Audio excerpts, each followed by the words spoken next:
No one in the arena that night could have predicted the chaos that was about to unfold.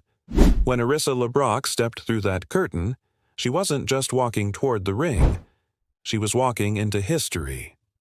The crowd inside Madison Square Garden was electric, their chants shaking the walls. This was no ordinary event.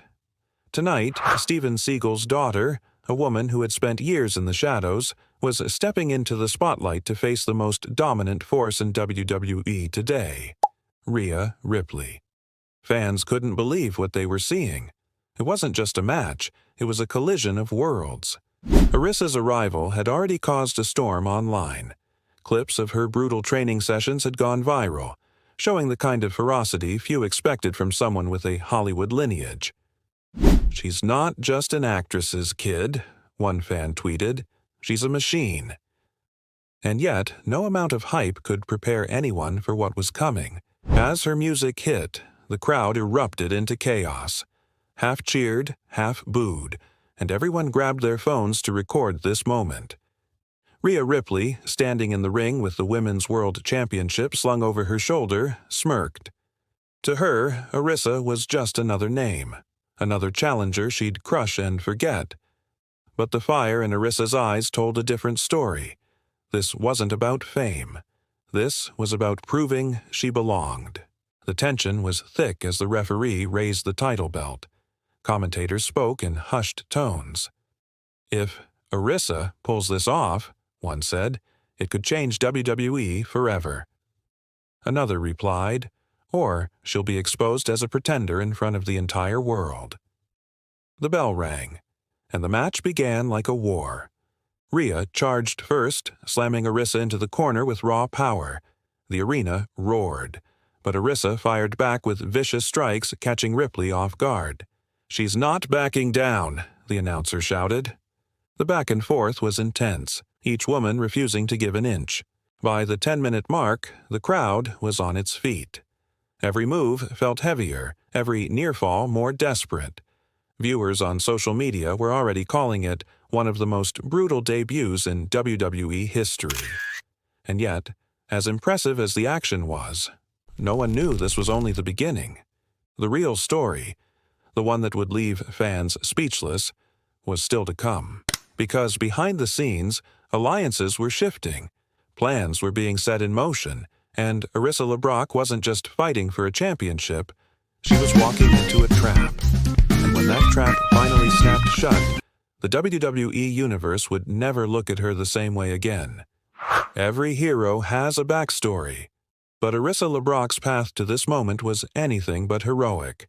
It was forged in betrayal, doubt, and blood. Long before this match, WWE insiders whispered that Arissa's presence was no accident. Rumors swirled that top executives had courted her for years, hoping her Hollywood roots and Seagal surname would boost ratings. Critics mocked her before she'd ever stepped into a ring. "She's just another celebrity stunt," they scoffed. But Arissa didn't want to be a gimmick. She wanted to be a warrior. Fans couldn't believe how much she'd changed. Gone was the quiet, soft-spoken figure from red carpets. In her place stood a relentless fighter, molded by grueling MMA camps and brutal sparring sessions. "She's been training like a killer," one backstage source revealed. "She's not here to play wrestler. She's here to hurt people." And yet, the more she rose, the more enemies she made. Rumors of locker room resentment spread like wildfire. Rhea Ripley herself dismissed Arissa as a cosplay fighter, vowing to break her in half on live TV. But Ripley wasn't the only one plotting. Unknown to the crowd, someone close to Arissa had been feeding information to the Judgment Day, Ripley's faction, sabotaging her training and leaking strategies. As the match progressed, that betrayal began to show. Ripley anticipated Arissa's moves with uncanny precision, countering every strike and reversing every hold. "How does she know what's coming?" commentators asked. The answer was clear.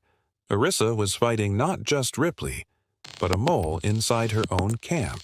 The crowd erupted into chaos when Ripley smashed her into the steel steps outside the ring, drawing blood from Arissa's forehead.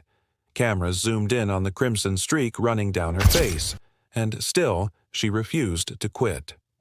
Viewers online went wild, calling it one of the most brutal women's championship matches in history.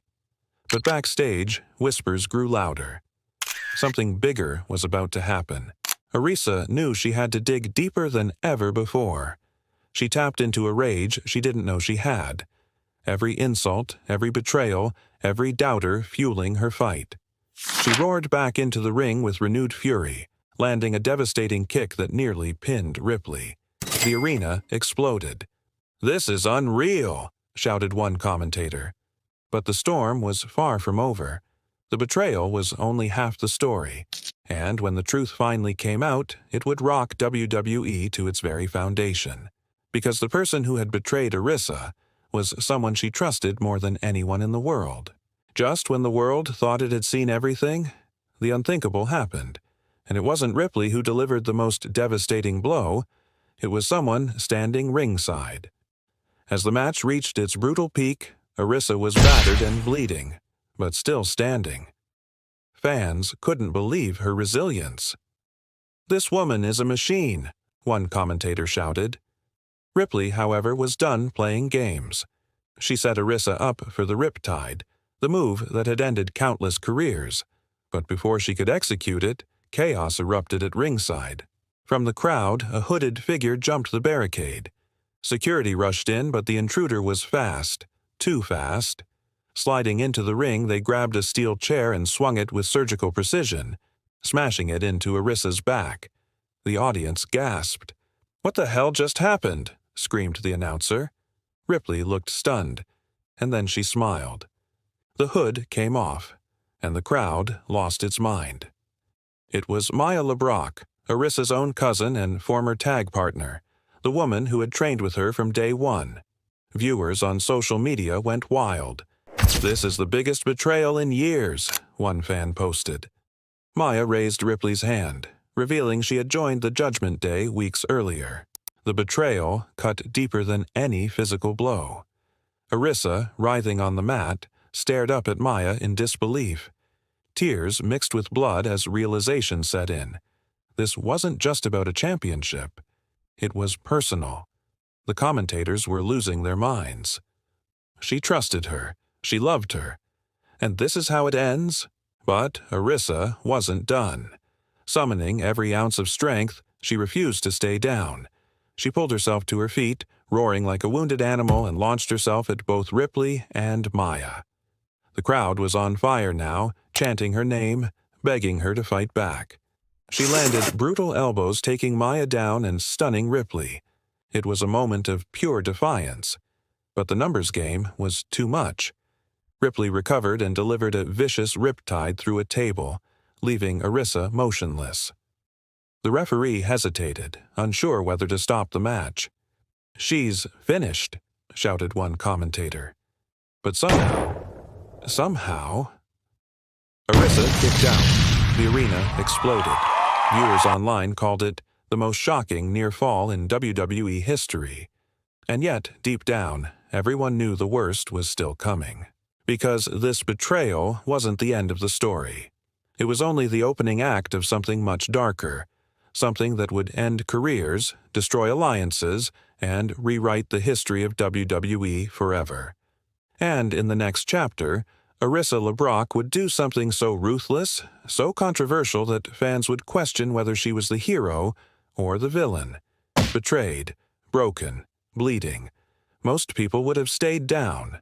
But Arissa LeBrock was not most people.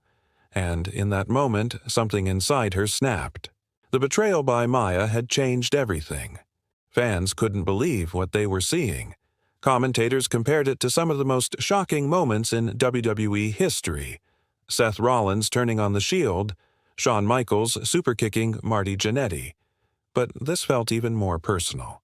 This was family. And family doesn't stab you in the back on live television until now. Arissa's eyes burned with something new. Not just determination, but rage. The calm, focused fighter from the opening bell was gone. What replaced her was something darker, something far more dangerous. "This isn't about the title anymore," one announcer said. "This is about revenge." The audience could feel the shift. Chants changed from cheers to roars of anger and sympathy. "Fight back," they screamed. And Arissa did. She launched herself at Ripley and Maya with a fury that bordered on madness. A brutal, spinning backfist floored Maya. A knee to the gut doubled Ripley over. The crowd erupted into chaos. "She's on fire," screamed the commentators. But this new Arissa didn't stop when the referee told her to. She didn't stop when the bell rang for a rope break. She didn't stop when Ripley tried to roll out of the ring. She followed, dragging the champion back inside and smashing her into the turnbuckles again and again. Blood smeared across the mat as the audience gasped. "She's lost it," shouted one voice on commentary. And yet, fans online were loving it. "This is the Arissa we've been waiting for," one post read. "No mercy." The match was spiraling out of control. WWE officials considered stopping it, but the ratings were skyrocketing. This was the kind of chaos fans lived for. Real, raw, unpredictable. And Arissa knew it. She grabbed a steel chair and slammed it into Ripley's knee, targeting the joint again and again until the champion screamed in agony. But even as Ripley writhed on the mat, Arissa didn't go for the pin. She stood over her fallen opponent, glaring down at Maya with a look that could kill. "This isn't over," she hissed. Fans watching at home couldn't look away. Social media exploded with reactions. "This isn't a wrestling match anymore," one fan wrote. "It's a war." And just when it seemed Arissa had crossed the line, the referee finally tried to intervene. But he, too, was shoved aside. Fines, suspensions, disqualifications. None of it mattered now. Arissa LeBrock wasn't fighting for a belt anymore. She was fighting for her soul. And the next decision she made, a decision in the heat of that chaos, would change the outcome of the entire match forever. They say desperation makes people do unthinkable things. That night, Arissa LeBrock proved just how far someone will go when everything is on the line. As Ripley lay broken in the ring, Arissa's focus shifted to Maya. The cousin who betrayed her was now trying to crawl away, but Arissa dragged her back by the hair. The crowd was losing its mind. "She's snapped," yelled one commentator. "This is carnage." Fans on social media were stunned. "I've never seen anything like this," wrote one. "WWE just went TVMA. Maya pleaded for mercy. But Arissa had none left. With the steel chair still in her hand, she raised it high. "Don't do it," screamed the announcer. But before she could strike, Ripley, on pure instinct, tackled her to the mat. The audience roared. Both women struggled to their feet, exchanging brutal forearms. Every shot echoed through the arena like a gunshot. Then it happened. Ripley went for another riptide, but Arissa countered, shoving her into the referee.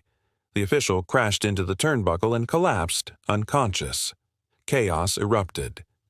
"We need another referee," shouted the commentators. But none came, and in that moment, the unthinkable unfolded. Maya, still at ringside, slid the women's championship belt into the ring, but not to help Arissa. She was handing it to Ripley. "End this," Ripley snarled. She swung the gold like a weapon, but Arissa ducked. The belt smashed into Maya instead, knocking her out cold. The crowd gasped. Ripley froze, and Arissa seized the moment. With every ounce of strength left in her body, she delivered a devastating spinning back kick to Ripley's face. The champion crumpled. Arissa covered her. The referee, barely conscious, crawled toward them and began the slow count. 1, 2. The crowd held its breath. 3. The arena exploded. Viewers online went insane. "She did it," screamed the commentators. "Arissa LeBrock is the new women's world champion." Confetti rained from the ceiling, but the celebration was anything but joyful. Fans didn't know how to react. Was she a hero who had overcome impossible odds? Or a villain who had sold her soul? Social media was split. "She earned it," some said. "She cheated," others argued. WWE's own Twitter account posted a single, cryptic message: the most controversial title change in history. Arissa stood in the center of the ring, holding the championship high above her head as blood dripped down her face. But even as the cameras flashed and the music played, one thing was clear: this story was far from over. Because what Arissa said in her post-match promo would ignite a firestorm unlike anything WWE had ever seen. The match was over. The war was won. But the story was just beginning. As the music faded, Arissa grabbed a microphone. The arena buzzed with anticipation. Some fans cheered. Others booed so loudly the rafters shook. But no one, absolutely no one, looked away. "You all thought I was here to prove myself," she began, voice trembling with fury. "You thought I came to honor a legacy, but I'm not here for my father. I'm not here for you. I'm here to burn this place to the ground." The crowd erupted into chaos. Social media exploded with reactions. "Did she just turn heel?" one fan tweeted. Another wrote, "This is the birth of a new era." Arissa wasn't done. "Rhea Ripley was supposed to be unstoppable," she continued. "Maya was supposed to be my family, and every single one of you doubted me. But now I'm the one you'll all fear." The boos grew louder, and Arissa thrived on them. She paraded around the ring, holding the title high, daring anyone to stop her. "This isn't the story of the underdog who rose to the top," she sneered. "This is the story of the predator who devoured everything in her path." Commentators called it one of the most shocking promos in WWE history. Fans online were divided. Some hailed her as the most compelling villain since Becky Lynch's The Man era. Others swore they'd never cheer for her again. But regardless of opinion, one fact was undeniable. Arissa LeBrock was now the most talked-about name in wrestling. Backstage, officials scrambled. This wasn't the ending they had scripted. They had expected a feel-good moment, a redemption arc. Instead, they had a monster on their hands. Rumors swirled of suspensions, fines, and even vacating the title. But the damage, or the brilliance, was already done. As the show ended, Arissa walked up the ramp slowly, soaking in the chaos she had created. Maya lay unconscious at ringside. Ripley was being helped out of the arena by medical staff. And the WWE Universe was left with a question that would echo for months. Had they just witnessed the rise of the next great champion, or the birth of their greatest villain? Viewers online went wild, replaying every second, dissecting every word. Wrestling forums lit up. News outlets ran headlines calling it the most shocking title match in modern WWE history. One thing was certain: nothing in women's wrestling would ever be the same again. Arissa LeBrock had not only won the championship, she had seized control of the narrative. And as the final camera faded to black, one chilling truth lingered in the air. This was just the beginning. And if you think this was ruthless, wait until you see what Arissa does next.